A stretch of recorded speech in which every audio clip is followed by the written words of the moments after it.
Shalom, welcome friends, and I wish you all a Chodesh Tov.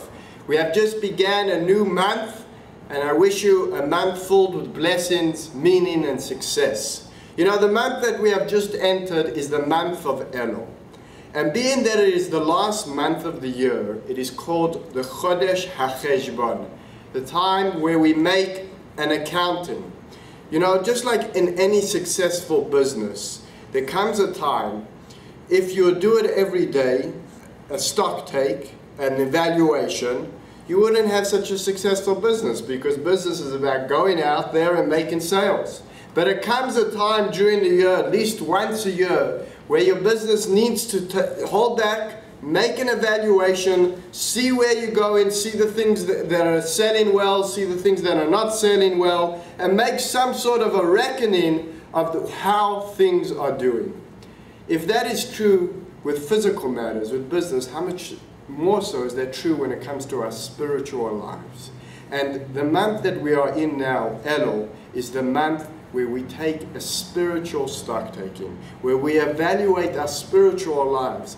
See, are we growing spiritually? Do we have meaning in our lives? Are we doing positive things? Are we doing our good deeds? Do our good deeds outweigh our mistakes, our bad deeds?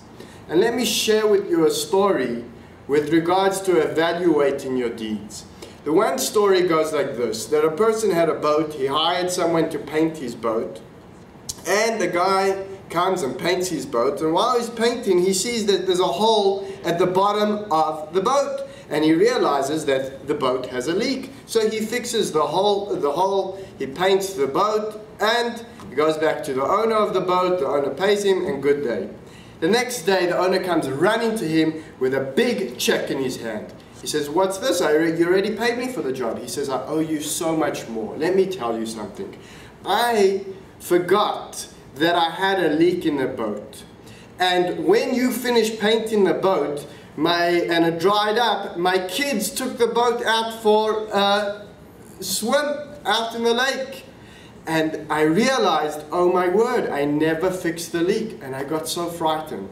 But when they came back and I realized that you were the one that fixed the leak, I owe you a lot more than just this big check.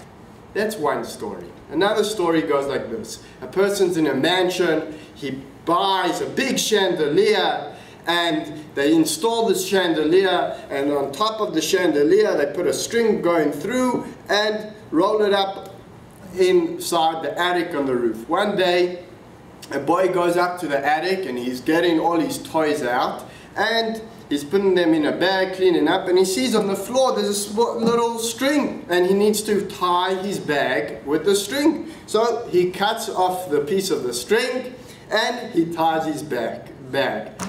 The people downstairs come running up and he says, "Oh my word, do you know what you just did?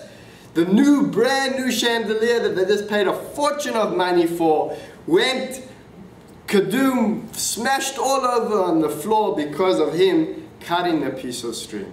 You see, my friends, both of these were small actions. One was a small action just to cover the leak. The other one was a small action just to cut the rope. But each of them had huge, significant consequences. And my friend, that's the same way with our deeds. Sometimes it's the little things, small little things that seem meaningless. But every good deed has a big consequence, because every good deed leads to another good deed. And how much more so when it comes to our bad deeds too. Every bad deed leads to another bad deed. So my friends, this month, when we evaluate our actions, let us think about this. Let us evaluate. Let us make sure that we are doing all the small deeds and let it add up to big deeds. And that way, when we come prepared for Rosh Hashanah and Yom Kippur, for the high holidays, Hashem will judge us with all favor. Have a great month, a meaningful month, and see you next week.